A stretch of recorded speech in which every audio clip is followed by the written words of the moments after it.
جہاں تک پاکستان مسلم لیگ نون کا تعلق ہے، لیکن انہوں نے جو باقی ان کے ساتھ تھے بھی ان کو بھی اپنے خلاف کر لیا ہے اس حرکت سے جو قانون پاس ہوا ہے. تھوڑی سی ہسٹری کی اگر آپ مجھے اجازت دیں گے، بڑے بڑے قانون ماضی میں بھی بنے ہیں.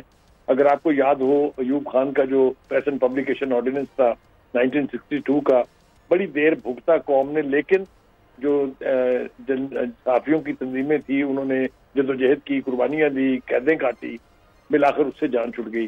اس کے بعد آپ نے دیکھا ہوگا جی یہ پی ٹی آئی کے دور میں بھی ایک پیکا قانون بنا تھا، وہ بڑی بدصورت قسم کی شکل تھی اس قانون کی، اس کو بھی صحافیوں نے مسترد کر دیا تھا، وہ بھی قانون نہیں بن سکا تھا یا افیکٹو نہیں ہو سکا تھا. اب یہ قانون کا بھی بالکل کوئی دو رائے نہیں ہے اس کے بارے میں کہ یہ اپنی اس شکل میں نہ صرف یہ کہ پاس نہیں ہونا چاہیے، یہ پیش ہی نہیں ہونا چاہیے تھا. اس میں جرنلسٹوں کے خلاف تو پہلے ہی بہت سارے قوانین ہیں، پھر پیکا قانون پھر سے دوبارہ بن رہا ہے مرکز کے اندر. ایک تو مجھے یہ بات سمجھ نہیں آئی کہ یہ کون سا ملک ہے جس میں ایک قانون تو وفاق بنا رہا ہے اور ایک قانون اس کے صوبے بنا رہے ہیں.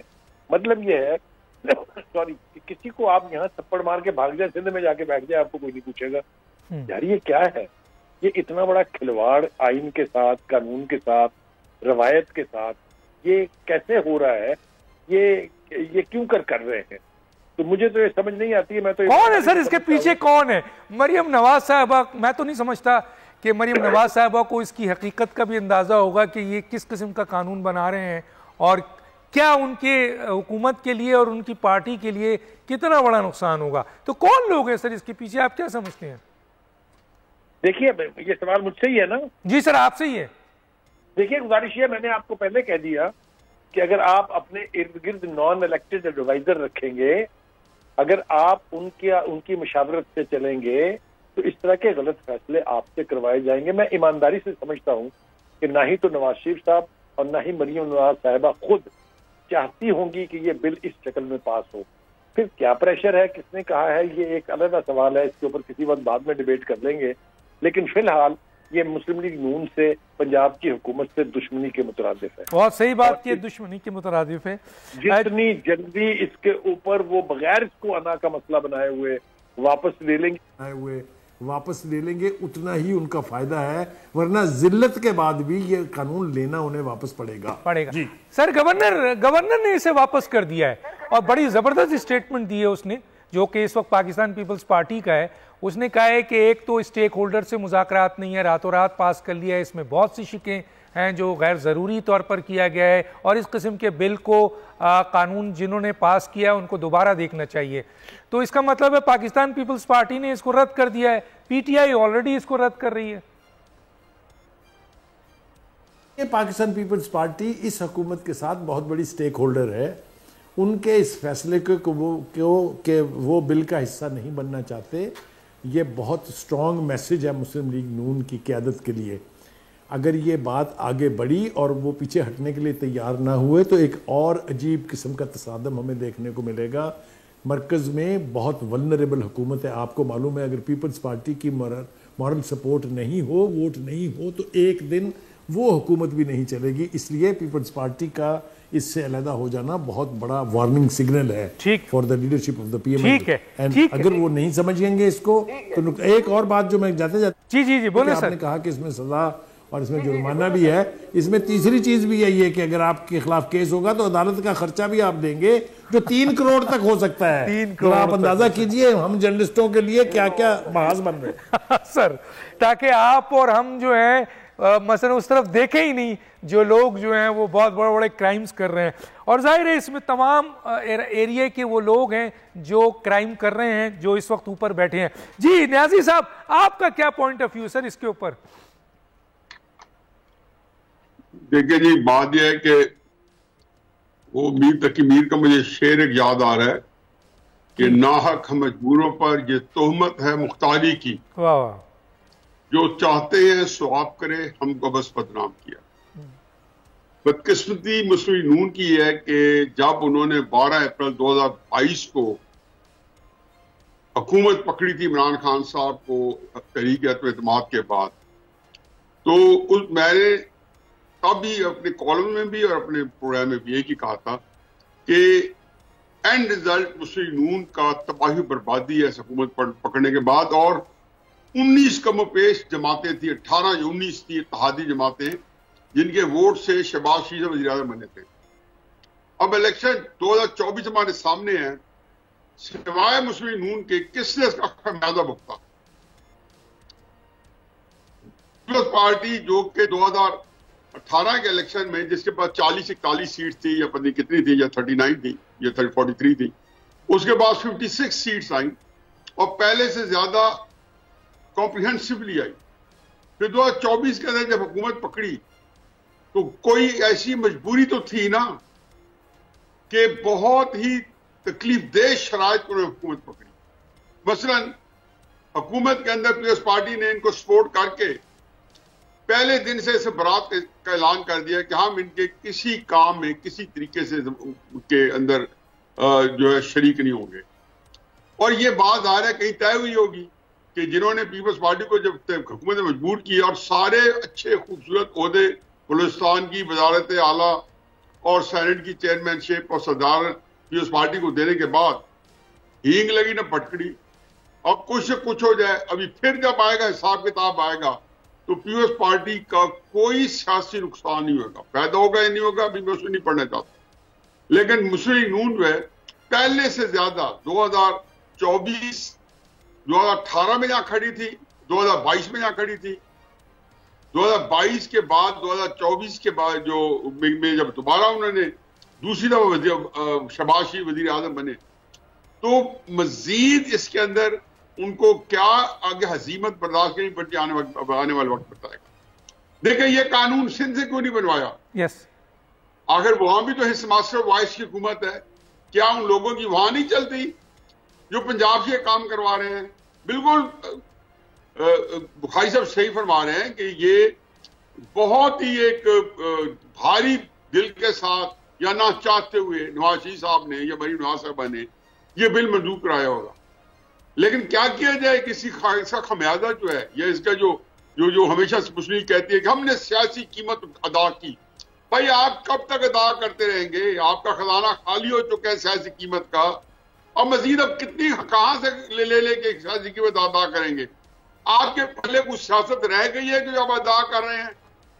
ایک ایسا کام جس میں کوئی بندہ, مثلا میں کئی ایسے دوستوں کے ساتھ بیٹھا تھا جو ہمارے صحافت کے بڑے اسٹالوارٹس ہیں, اور آج ہی بات ہو رہی تھی اور ان کو بلایا گیا تھا یسٹرڈے یا پنجاب اسمبلی میں, وہ ساروں نے وہاں پہ یک زباں نے کہا, شاید بخاری صاحب بھی وہاں موجود ہوں, انہوں نے یک زباں کہا کہ حضور یہ آپ نہ لائیں. یعنی کہ ان کو ایک بندہ جو ان کے اپنے جو ان کے لیے درد دل رکھتے ہیں یا ان کے لیے ہمدردی رکھتے ہیں, کوئی بندہ ان کو سپورٹ کرنے پر تیار نہیں تھا. وہ کیا مجبوری ہے؟ اور اگر مجبوری ہے تو پیپلز پارٹی کا گورنر جو ہے اس کو کیا حق پہنچتا ہے کہ وہ بل کو واپس کرے اور اپنے نمبر ٹانگے؟ پیپلز پارٹی والے جو تقریریں کرتے پھر سندھ اسمبلی میں اور بل کو کنڈیم کر رہے ہیں, تو کیا یہ بات ان کے لیے کوئی ایک طریقہ کار ہے اور مسلم نون سے کوئی بدلہ لینا ہے جن لوگوں کو وہ سپورٹ کر رہی ہے؟ ہمیں تو یہی پتہ چلا نہیں تو سر یہ مسلم لیگ نون, سر یہ مسلم لیگ, سر یہاں پر مجھے بولنے دے. ایک تو سر گورنر کا استحقاق تو ہے کہ وہ واپس کر سکتا ہے ایک دفعہ, لیکن میرا ایک سوال ہے سر, یہ جو ایک بڑا اہم پوائنٹ ریز کیا ہے بخاری صاحب نے, بہت ہی اہم ریز پوائنٹ کیا ہے. ماضی میں مرکز میں بھی ایک نان الیکٹڈ اس طرح کے ممبران جو ہیں انہوں نے مسلم لیگ نون کے لیے بڑے مسائل پیدا کیے ہیں. یہ آپ کے کسی نے آپ پر بندوق رکھ کے کیا ہے؟ آپ کے اپنے نان الیکٹڈ ممبران جو ہیں جو بیسیکلی کہیں اور سے ڈائریکشن لیتے ہیں اور مریم نواز صاحبہ کے ارد گرد آ کر بیٹھ گئے ہیں, تو سر جب آپ حکومت چلانے جا رہے ہیں, نواز شریف موجود ہیں, بڑے بڑے پی ایم ایل این کے کرتا دھرتا سیاسی لوگ موجود ہیں, تو یہ جو ہے کیسے یہ بل جو ہے مریم نواز صاحبہ نے اجازت دی کہ یہ ہو جائے؟ یہ نان الیکٹڈ ممبران جو ہے جو ایڈوائزر ہیں بڑے طاقتور ہیں سر, یہ بڑے طاقتور ہیں یہ. جی ڈاکٹر صاحب, اگر آپ کا مطلب یہ ہے کہ نان الیکٹڈ ممبر سے مراد ان کے جو ایسے ایڈوائزر جو الیکٹڈ نہیں ہیں, میں آپ کو ابھی بھی لکھ کے بتا دیتا ہوں کہ ان میں سے کسی کا کوئی قصور نہیں ہے. میرے پاس لفظ نہیں ہے, بخاری صاحب اس کی زیادہ اچھے طریقے سے لفظ کے لیے خوبصورت لفظ ایجاد کریں گے.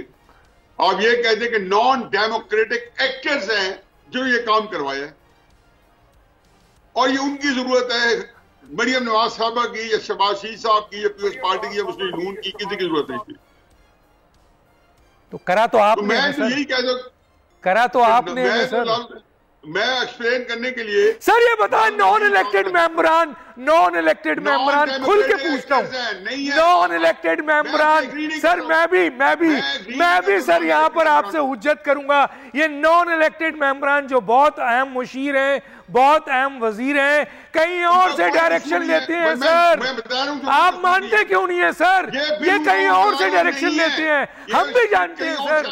ہے سر؟ میں ڈاکٹر صاحب آپ اس بات کو آگے چلائیں، کیونکہ میں تو آپ کو بتا رہا ہوں بلیک اینڈ وائٹ میں کہ یہ بل جو ہے، جو آپ کسی بھی ایسا بندے کے جو نان الیکٹڈ ایڈوائزر ہیں یا نہیں ایڈوائزر مریم نواز صاحبہ کے لیفٹ رائٹ پہ ہے، وہ تو میرے خیال ہے کہ وہ ان کو میں ذاتی طور پہ جانتا ہوں، جن کے چہرے آپ کو نظر آتے ہیں مریم نواز صاحبہ کے ساتھ تھے، وہ اس بل کو چمٹے سے بھی اٹھانے کے لیے تیار نہیں تھے. سر پوائزنس سر پوائزنس جب اوپر سے مائی باپ کو آرڈر آتا ہے، جب سر ایک بات آخری سوال ضرور بولیں سر بولیں. ڈاکٹر صاحب جب یہ حکومت انہوں نے لی جی، اور حقیقت یہ ہے کہ نواز شریف صاحب نے پارٹی میٹنگ کال کی، ایک بندہ نہیں تھا. مسلم لیگ ایسی ہے کہ جو اقتدار سے باہر نہیں رہ سکتی، ایک بندہ نہیں تھا جو حکومت لینے کے حق میں ہو. ساری پارٹی نے کھڑے ہو کے کہا کہ ہمیں یہ حکومت لینی، اور کئی لوگ بڑے سخت بولے وہاں پہ، اور اس کے بعد ان لوگوں کو منواتے رہے. ان کو میاں صاحب اکیلے بلا کے یا شہباز صاحب نے ان کے ساتھ بڑی نیگوشیشن کی. جب آپ کی پارٹی وہ حکومت ہی لینے پر تیار نہیں ہے، اور جس کو آپ کر رہے ہیں، اور وہ حکومت آپ کے لیے سوانح روح بنی ہوئی ہے، کیونکہ جس طریقے سے 16 مہینے کی حکومت آپ کو بالکل سیاست کی ایک پستی میں ڈال گئی ہے، یہ آپ کا کیا حشر کرے گی مجھے نہیں پتہ. لیکن اللہ کا رحم کرے، پاکستان تو ایک ایسے بحران کی طرف گامزن ہے کہ یہ چیزیں میرے نزدیک یہ ایشوز ہیں. اس کا مستقبل کیا ہے سر؟ اس کا مستقبل کیا ہے مجھے جانا ہے. 1.5 منٹ کے اندر میں آپ سے پوچھوں گا اس بل کا مستقبل کیا ہوگا سر؟ اس بل کا مستقبل یہ کچھ بھی ہو جائے، انہوں نے نافذ کر دیا ہے. باقی نہ بھی ہو سکے تو مسلم نون نے، وہ کہتا ہے کہ نانی نے قسم کیا، برا کیا کر کے چھوڑ دیا، اس نے برا کیا. مسلم نون نے جو اپنی کمائی کرنی تھی، اپنی نیتیں دکھانی تھی، انہوں نے اپنے بہت ہی برا سیاسی نام کمایا. اور ایک ایسی چیز ہے کہ بل کے بارے میں جن کا انٹرسٹ نہیں تھا، جن کا کوئی ایشو نہیں تھا، وہ بھی اس بل کے اندر ان کی اوپینین بن گئی، اور وہ بھی سمجھتے ہیں جو مسلم نون کے ہمدرد ہیں، وہ کہتے ہیں کوئی ایسی تو واردات ہماری پارٹی کر چکی ہے جو کہ حکومت میں بھی نہیں ہے، عام لوگ ہیں، کہ جس کی وجہ سے ہمارے پہ لان تان ہو رہی ہے. تو یہ میرا خیال ہے کہ یہ مسلم نون جو ہے انہیں سیاست سے تو 2018 اپریل سے برات حاصل کی تھی، کہ میں نے ان کو سیاست کرتے اس کے بعد دیکھا نہیں ہے. میں نے آج تک نہیں دیکھا کہ انہوں نے سیاست کی ہو.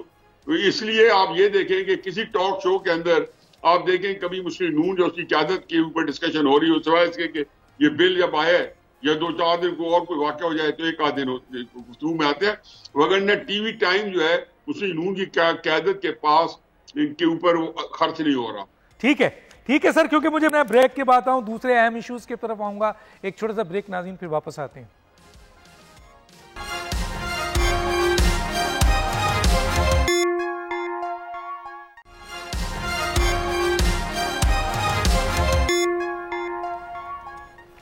Welcome back. جی بخاری صاحب آپ کی طرف آتا ہوں. خدا کر کے پاکستان کی معیشت صحیح ٹریک پہ آ گئی ہے. میں نہیں کہہ رہا سر، یہ موڈیز کہہ رہا ہے، یہ ایشین ترقیاتی بینک کہہ رہا ہے، ایشین ڈیولپمنٹ بینک کہہ رہا ہے، ورلڈ بینک کہہ رہا ہے، خود IMF کہہ رہے ہیں، اور دوسرے ادارے بھی کہہ رہے ہیں.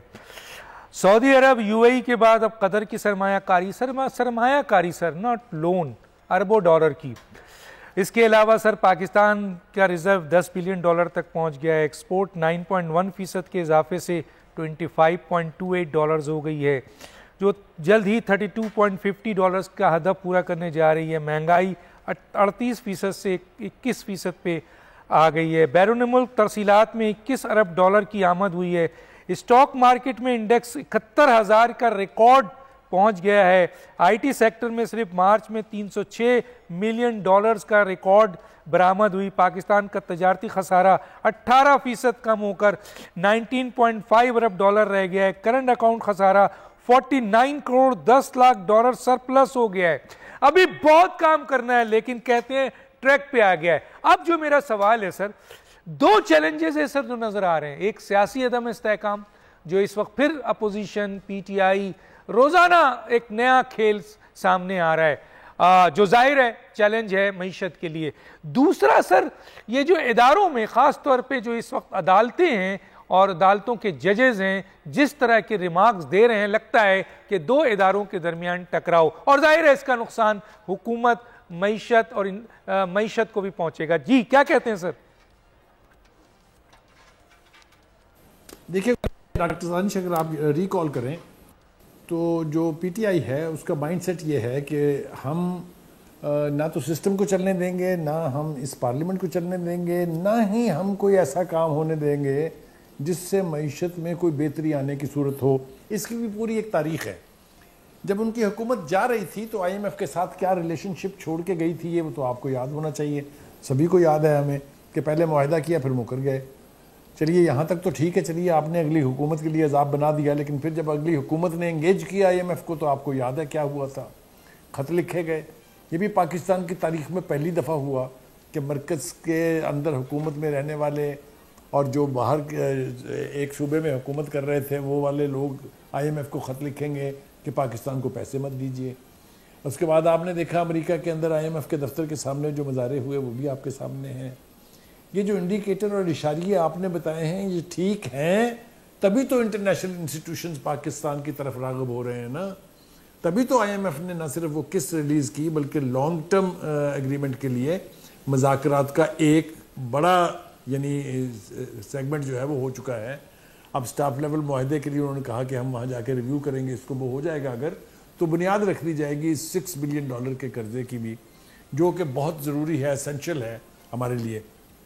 لیکن آپ دیکھیں اسی جماعت کا رویہ اس کے حوالے سے بھی کیا ہے. ابھی بھی آئی ایم ایف کے لوگوں کو مل کے اور حال ہی میں لندن میں جو مظاہرہ کیا تھا, امریکہ میں, وہ آپ کے سامنے ہے. تو ایک تو پارٹی لگی ہوئی ہے, باقی دشمنوں کو تو باہر والوں کو آپ چھوڑ دیجئے نا, اس کی تو اب ہمیں ضرورت نہیں رہ گئی ہے. اب ہمیں ہندوستان سے دشمنی کا انتظار کرنے کی ضرورت نہیں ہے. ہمارے ہاں اندر ملک میں خود ہم اپنے دشمن بہت سارے ہیں. تو یہ تو صورتحال آپ نے بالکل ٹھیک کہی ہے کہ اشاریے انڈیکیٹرز, اکنامک انڈیکیٹرز جو ہیں وہ ہمیں بتا رہے ہیں کہ ہم بہتر صورتحال کی طرف جا رہے ہیں. یہ جو ملک جن سے اب انویسٹمنٹ کی بات ہو رہی ہے, یہ اچھی بات ہے کہ شہباز شریف نے کہا کہ جی کشکول ہم نے توڑ دیا ہے, ہمیں پیسے مت دیں, ہمیں امداد نہ دیں, ہمارے ہاں آ کے انویسٹ کریں. تو یہ اپروچ بھی ٹھیک ہے, اور اس کو آپ نے دیکھا ہے کہ رسپانس بھی کتنا میسو ملا ہے. سعودی عرب کی طرف سے اتنی وزیٹیشن تو پچھلے 10 سال میں نہیں ہوئی تھی جتنی ان دنوں میں ہوئی, کہ 4 وزراء جن کا تعلق رائل فیملی سے ہے براہ راست وہ یہاں آئے. اس کے بعد ایک اور ان کے انویسٹمنٹ کے وزیر ہیں, وہ آ کے یہاں نہ صرف تعریف کر کے گئے بلکہ انہوں نے کہا کہ میں حیران ہو گیا ہوں کہ پاکستان میں کسی حکومت نے پہلی دفعہ اتنا ہوم ورک کر کے رکھا ہوا ہے. چائنا ہمیشہ سے ہمارا ٹرسٹڈ فرینڈ ہے. تو یہ ساری چیزیں جب آپ دیکھتے ہیں تو ایسے لگتا ہے کہ وہ جس اکانومی کی ڈولتی ہوئی کشتی کی ہم بات کرتے ہیں اس کو شاید کہیں سہارا مل رہا ہے, لیکن جو اندر کی پالیٹکس ہے, ڈومیسٹک پالیٹکس جو ہے, اس میں چونکہ مائنڈ سیٹ یہ ہے کہ حکومت کو چلنے نہیں دینا ہے, پارلیمنٹ کو چلنے نہیں دینا ہے, عدالتوں کو ایک ایسی نہج پہ لے آنا ہے, میں اس کی بھی بات کروں گا تھوڑی دیر کے بعد, کہ وہ تصادم کی طرف بڑھ رہی ہوں. تو جب ملک کے اندر سے ایسی کوششیں ہو رہی ہوں تو آپ مجھے بتائیے کسی باہر کے دشمن کی ضرورت باقی رہتی ہے. لیکن جس طریقے سے حکومت لگی ہوئی ہے, جس طریقے سے چیزیں ٹھیک ہو رہی ہیں, سی پیک کی ابھی ایک میٹنگ آج ہی جو ہے وہ ختم ہوئی ہے اسلام آباد میں, to rejuvenate the whole project, اس کی سپیڈ بھی تیز کرنے کی باتیں ہو رہی ہیں. تو یہ یعنی انڈیکیٹرز تو بہت اچھے اور بہت پازیٹیو ہیں. اب آ جائیے آپ اپنے, اور بالکل آپ نے ٹھیک کہا کہ یہ پہلی دفعہ ہے کہ 100 انڈیکس جو ہے وہ اسٹاک ایکسچینج میں وہ 76,000 کی لمٹ کراس کر گیا, وچ از اے ریکارڈ. تو یہ ساری چیزیں کافی ہوتی ہیں یہ باور کرنے کے لیے, یہ یقین کرنے کے لیے کہ ہم اکنامکلی اب کم از کم ہماری ڈائریکشن ٹھیک ہے. یس. اب آ جائیے جناب وہ 2 اداروں کے بیچ تصادم کی بات. پہلی بات تو یہ ہے کہ جناب عدالتوں میں ماشاءاللہ وہ سب کچھ ہو رہا ہے جو ہم نے کبھی ماضی میں سنا نہیں تھا. I have been a law student, ہم نے تو کبھی اپنی زندگی میں نہ عدالتوں میں سنا, ہم نے تو فوجی ڈکٹیٹروں کے بیچ دوران یہ نہیں سنا جن کے تحت ان میں سے بہت سارے ججوں نے حلف اٹھائے تھے کہ اس طرح کی حرکت کوئی ہوئی ہو. اب تو باقاعدہ جو ہمیں کہا جاتا تھا کہ ججز نہیں بولتے, ججز کے فیصلے بولتے ہیں, یہ الٹ ہو گیا ہے. اب تو بولتے ہی ججز ہیں. اور وہ جو کسی نے کہا تھا کہ جی جج وکیل نہ کرو تو جج کر لو, وہ بھی ہمارے سامنے ہے, بہت ساری اس کی مثالیں ہیں.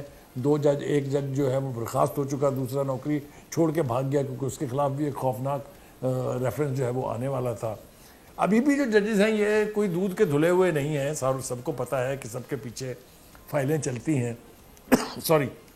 تو یہ جو منظرنامہ اس وقت ہم عدالتوں میں دیکھ رہے ہیں یہ بھی نہ پاکستان کے حق میں ہے نہ پاکستانی قوم کے حق میں ہے. اور یہ میں بتا دوں آپ سے کہ جن کے لیے یہ عدالتیں کر رہی ہیں ان کے بھی حق میں نہیں ہے.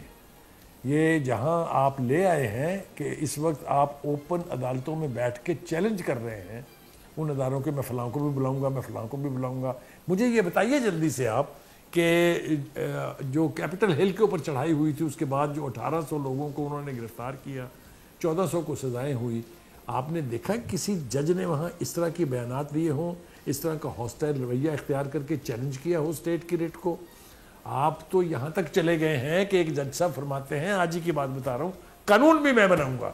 آپ مجھے بتائیے کبھی سنا ہے آپ نے کہ ججز قانون بناتے ہیں؟ وہ تو امپلیمنٹ کرتے ہیں یا انٹرپریٹ کرتے ہیں یا اپنی رائے دے دیتے ہیں. قانون سازی کام عدالتوں کا نہیں ہے, یہ تو نیشنل اسمبلی کا کام ہے. یہ تو سر وہ یہ کہہ رہے ہیں, وہ تو کابینہ کو بلانے کی بات کر رہے ہیں, ڈیفنس سیکٹری کو تو ڈیفنس منسٹر اور دوسرے کو کابینہ کو, پوری کابینہ فیڈرل گورنمنٹ کو کہہ رہے ہیں کہ ہم یہاں حاضر کر لیں گے, بلا لیں گے. تو یہ سر کیا رویہ ہے سر؟ یہ ہے سوری اپنے دانش بھائی, گزارش یہ ہے جتنی جلدی بیٹر سینس پرویلز اتنا ہی بہتر ہے, ورنہ نقصان جو ہے نا وہ پھر وہ کہتے ہیں نا کہ ہوا کسی کی نہیں, وہ والا حساب ہو جائے گا.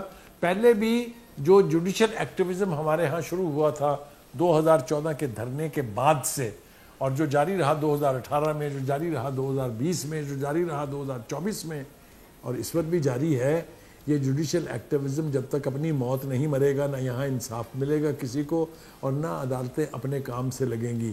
55 لاکھ کیسز پینڈنگ پڑے ہوئے ہیں, ان کو سیاست سے فرصت نہیں ہے, ان کو سیاسی ریلیف دینے سے فرصت نہیں ہے. انہوں نے ایک قیدی کو جس کو سزا ہوئی ہے, خیر ہم یہ نہیں کہتے کہ وہ سزا ٹھیک ہوئی ہے غلط ہوئی ہے, اس کو آپ نے سرینا ہوٹل میں رکھا ہوا ہے عدالت میں, آپ اس کو براتیں ملنے کے لیے بھیجتے ہیں. خدا کے واسطے کو عقل کریں. Is that what jail is called? جیلیں تو عبرت کے لیے ہوتی تھی کہ لوگ جا کے وہاں عبرت حاصل کریں. آپ نے ان کے لیے وہ لگژری کھانا بنا دیا ہوا ہے, یہ میں نے بنایا ہے. تو جب یہ سب کچھ عدالتیں کر رہی ہوں گی تو تصادم کے نتیجے میں کس کا نقصان ہونا ہے, میرا خیال ہے پاکستانی قوم کہنے کی بھی ضرورت نہیں ہے. پاکستان کا نقصان ہوگا سر, پاکستان کا نقصان ہوگا. جی حفیظ اللہ نیازی صاحب, آپ اس پہ کیا کہیں گے سر؟ عدالتی نظام پہ نہیں, عدالتی نظام سے پہلے تو سر یہ بتائیے کہ 9 مہینے سے ایک معاشی انڈیکیٹرز بتا رہے ہیں اور یہ بڑے ادارے کہہ رہے ہیں کہ ٹریک پہ آ گئے. ابھی ہم سنتے ہیں کہ کوئی کہتا ہے کہ میں پیسکو پہ قبضہ کر لوں گا, کوئی کہتا ہے کہ جناب میں گورنر ہاؤس پہ قبضہ کر لوں گا, کہتے ہیں کہ اسلام آباد پہ قبضہ کر لوں گا, میں جی حکومت کو گرا دوں گا. اب عدالتوں میں بھی وکیل کہہ رہے ہیں, یعنی ججز کہہ رہے ہیں کہ میں حکومت کو, پوری کابینہ کو بلا لوں گا. تو سر یہ جو سیاسی عدم استحکام اور عدالتی عدم استحکام دیکھنے کو مل رہا ہے, اس کا تو معیشت کو برا اثر پڑے گا. جی ڈاکٹر صاحب, عدم استحکام ایک ہی ہوتا ہے, سیاسی عدم استحکام. باقی بحران ہوتے ہیں جو اس عدم استحکام کی کوکھ سے جنم لیتے ہیں. سر میں دوبارہ دہرا دوں, نہیں صحیح ہے سر, صحیح ہے. جو عدم استحکام ایک ہی ہوتا ہے, یہ کوئی اقتصادی عدم استحکام یا عدالتی یا معاشرتی یا سفارتی, یہ سارے اس سیاسی عدم استحکام کی کوکھ سے جنم لیتے ہیں. پہلی بات. دوسری بات یہ ہے کہ آپ 5000 سال جو ہماری ڈاکومنٹڈ جس طرح کی یہ ہے تاریخ سیاست ہے, یا پچھلے 1200 سال کی یا 300-400 سال کی, آپ مجھے ایک قوم بتا دیں کہ جو 1 سال کے اندر عدم استحکام کا شکار ہوئی ہو یا ڈوب گئی ہو یا ایک سال میں وہ عروج پہ 7ویں آسمان میں پہنچ گئی ہو. ظاہر ہے دیکھا کہ جب قومیں جب زوال کی طرف جا رہی ہوتی ہیں تو وہ بھی ایک پورا تسلسل ہے. ایک کوئی مثال دے دیں کہ جی فلانی قوم جو تھی 1 سال کے اندر ڈوب گئی, 2 سال میں ڈوب گئی. انڈیا یہاں کھڑا ہے کہ دنیا کی تیسری بڑی اکانومی ہے, $4 ٹریلین سے بڑی اکانومی بنا ہوا ہے. تو ظاہر ہے کہ یہ ان کا پچھلے 75 سال سے ایک تسلسل ہے کہ جو انہوں نے محنت شاکہ کے بعد ایک سٹیبلٹی, پولیٹیکل سٹیبلٹی کے بعد حاصل کیا. چائنا میں سسٹم اور ہے لیکن سیاسی استحکام ہے. آج دنیا کی سب سے بڑی اکانومی بنے کھڑا ہے. یہاں پہ غربت اتنی زیادہ تھی کہ کوئی کانوں سے دھوئیں نکلتے تھے ان کی غربت دیکھ کے. تو کیا انہوں نے ایک عرصے کے ساتھ تسلسل کے ساتھ آیا. اسی طرح آپ دیکھیں کہ جو مملکت تحلیل ہو گئی, جو صفحہ ہستی تو قومیں مٹ گئی, وہ کوئی یہ نہیں ہوتا کہ جی کوئی 2.5 دن میں بچہ سک آیا اور جو قوم ختم کر دی. نہیں, ایک پورا اس کے پیچھے ایک پورا تسلسل آ رہا ہے. اب وہ کہتے ہیں نا کہ ایک وقت آپ بجائی کا ٹائم ہوتا ہے. آپ نے کسی وقت میں سپٹمبر, اکتوبر میں, نومبر میں گندم کی بجائی کی ہوگی, اپریل میں وہ تیار ہے, تو وہ تو کٹائی کا ٹائم ہے. اب آپ یہ کہیں کہ مجھے تو اب جو چاہیے, مجھے تو چنا چاہیے. نہیں, آپ نے گندم بیچی تھی, گندم کاٹے. جو کچھ آپ اس ملک میں بیچتے رہے ہیں آج وہی کچھ کاٹنے کے لیے تیار ہے. باقی رہی یہ کہ جی جتنی میں آپ کو بتا رہا ہوں کہ یہ جو عدم استحکام ہے اس سے پاکستان کا نکلنا جو ہے, میں اب مایوس کن الفاظ نہیں نکالا جاتا, میں اتنی کہہ سکتا ہوں کہ بہت مشکل ہے. چاہے اس میں عمران خان, شہباز شریف, نواز شریف, زرداری صاحب, عاصم منیر صاحب, چیف جسٹس صاحب, سارے مل بیٹھ کے اور سارے اپنی اپنی جو ترجیحات کو ترک کر کے پاکستان کو ترجیح بنا دیں, پھر بھی شاید آپ کے لیے مشکلات رہیں. لیکن کرائسس یہ ہے کہ اب یہ ہے کہ آگے جائے گا کیسے, پاکستان کس طرف جا رہا ہے. آپ کو روزانہ نئی سے نئی سرپرائزز آئیں گی. یہ جو آپ نے کہا, اس لیے یہ جتنی اچھی خبریں معاشی ہیں, اللہ کرے اس سے تھوڑی دیر کے لیے وہ ہوتا ہے نا کہ چل پڑے, 1 سال 2 سال 3 سال شاید اور نکل جائے ہمارے, اور اس کے بعد ایک جب قرض, میں خود کاروباری رہا ہوں, جب آپ کے بزنس کرائسس میں جاتا ہے اور بینک آپ کو جو ہے فرض کے میرے سائز کے اعتبار سے 5 کروڑ روپے دے دیتے ہیں, کاروبار میں اچھا چلے نہ چلے میرے 5-7 مہینے اچھے ضرور چل جاتے ہیں, کیوں قرض جو آ جاتا ہے. یہ تو بات ہے کہ قرض نے کوئی پیسہ جنریٹ کرنا ہے, آیا ایم ایف کے پیسوں نے کوئی پیسہ جنریٹ کرنا ہے. دو اداروں میں ٹکراؤ پہ بھی تھوڑا سا آ جائیں, ٹائم ہمارے. اب باقی آگے عدالتی یہ اداروں کا ٹکراؤ. دیکھیں یہ اس وقت بطل حریت جو بنے ہوئے ہیں ہمارے سارے ججز, میں یہ حقیقت سمجھتا ہوں کہ یہ بطل حریت جو ہے, یہ بخاری صاحب تو پرانا کہنے ماشاء اللہ کے دور کا. نہیں, کون سے حریت سر, کون سے حریت کون سے سر؟ بطل حریت یہ لفظ بخاری صاحب اس کا بتائیں گے, میں تو خود سے استعمال کرتا ہوں, مجھے کا مطلب نہیں آتا. تو یہ بطل حریت بنے ہوئے ہیں ججز, اور ایک بتا رہے ہیں کہ جیسے جی کچھ بڑا ان کے اندر ایک نیا نظام آ گیا ہے. تو یہ جو ہے نا, یہ مجھے سمپل اس وقت آپ کو یہ بتانا ہے کہ اس طرح جو ان کا جو جس کو کہنا چاہیے کہ سال پہلے 2 سال پہلے, اب یہ جو خط لکھا ہے انہوں نے جس کی وجہ سے سارا نظام بنی ہوئی 6 ججز ہے, اس کے اندر 11 پیراگراف ہیں. 11 پیراگراف کے اندر 4-5 عمومی قسم کے ہیں اور 7 یا 6 پیراگراف جسٹس شوکت صدیقی صاحب سے متعلق ہے, اور ایک عمران خان کے کیس کے بارے میں ہے کہ یہ جو واقعہ ہوا ہے. اب جسٹس شوکت عزیز صدیقی صاحب کو آپ دیکھیں, اس کا متن کیا ہے, ان کا نیریٹو کیا ہے کہ نواز شریف کو نائل کرایا گیا, نواز شریف کے بارے میں کہا گیا کہ اس کو سزا ہونے والی ہے, یعنی کہ یہ واقعہ ہوا ہوگا 6 جولائی 2018 سے پہلے کا واقعہ ہوا ہوگا, جون 2018 کو ہوا ہوگا, جس میں جنرل فائد حمید صاحب جاتے ہیں جنرل جسٹس شوکت عزیز صدیقی صاحب کے پاس کہ نواز شریف نائل ہونے والے ہیں اور آپ نے اس کی بیل نہیں کرنی تاکہ ہماری محنت اکارت نہ جائے, ناکارہ نہ جائے. اور یہ ذہن میں کہ 25 جولائی سزا کے پورے 20 یا 19 دن بعد پاکستان کے اندر جنرل الیکشن ہونے والے ہیں, اور یہ اس جنرل الیکشن کے اوپر یہ ساری چیزوں کے بعد انہوں نے ایک الیکشن لینا تھا جس کے اندر آپ نے ایک ہیرا تلاش کیا, عمران خان صاحب کو لے. تو یہ ججز کے جو گناہ ہیں وہی تو ہم بھگت رہے ہیں. اس وقت تو آپ نواز شریف صاحب کے بارے میں ٹھٹے کرتے تھے, تمسکر اڑاتے تھے, کہتے لگاتے تھے کہ آج قانون ہنسنا ہوگا. اسی عدالت میں لوگوں کے بعد قاسم سوری صاحب ہوں یا ہمارے فیصل وارڈا صاحب ہوں اور یا باقی لوگ ہوں, ان کے کیسز آپ دیکھیں 3 یا پارٹی فنڈنگ ہو 4 یا 5 سال ان کیسز کو سنا ہی نہیں جا رہا تھا. تو یہ وہ جوڈیشی ہے جو اب جو ہے سوائے یہ جو کلیش ہے, میں اس کو وائنڈ اپ کرتا ہوں, یہ کلیش جو ہے یہ ملک کو مارشل آرٹ کی طرف لے کے جا رہا ہے. یہ میری بات نوٹ کر لیں. اور مجھے جب میں یہ جو سرد گرم گفتگویں سنتا ہوں لوگوں کی, جس میں کبھی علی امین گنڈا پور صاحب جو ہے وہ گرج برس رہے ہوتے ہیں, کبھی تحریک انصاف کے لوگ ادھر گرج برس رہے ہوتے ہیں, تو میرا دل دہل رہا ہوتا ہے کہ یہ سارے لوگوں کے بعد جن لوگوں نے اسکرپٹ پکڑائے ہیں وہ شاید کچھ زیادہ ہی حاصل کرنا چاہتے ہیں. اور مجھے یہ پاکستان کے اندر کسی مارشل آرٹ ایمرجنسی کا یہ ملک اب متحمل نہیں ہو سکتا. اور اب یہ جس نیچ پہ ہم آ گئے ہیں اس کے علاوہ چارہ ہی نہیں ہے کہ وہ کہتے ہیں کہ آپ مجبور کر رہے ہیں ہمارے ججز, اور وہ بالکل ایک حکمت کو یا جس کو کہنا چاہیے فہم کو یا ایک تدبر کو وہ بروئے کار نہیں لا رہے.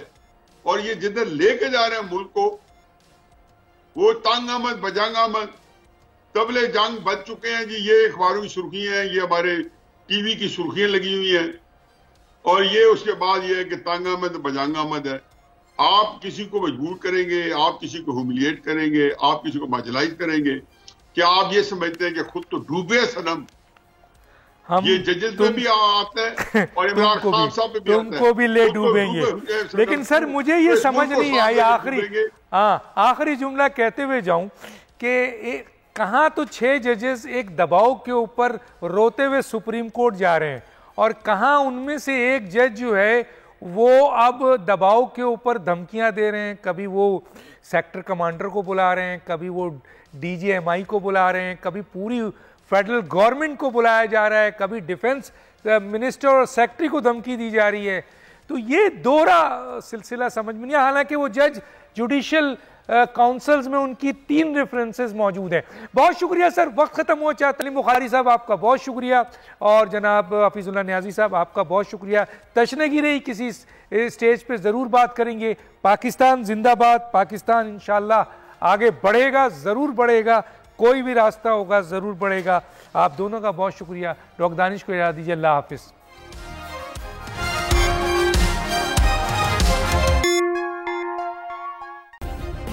سبسکرائب کریں اور بیل دبائیں تاکہ کوئی خبر رہ نہ جائے.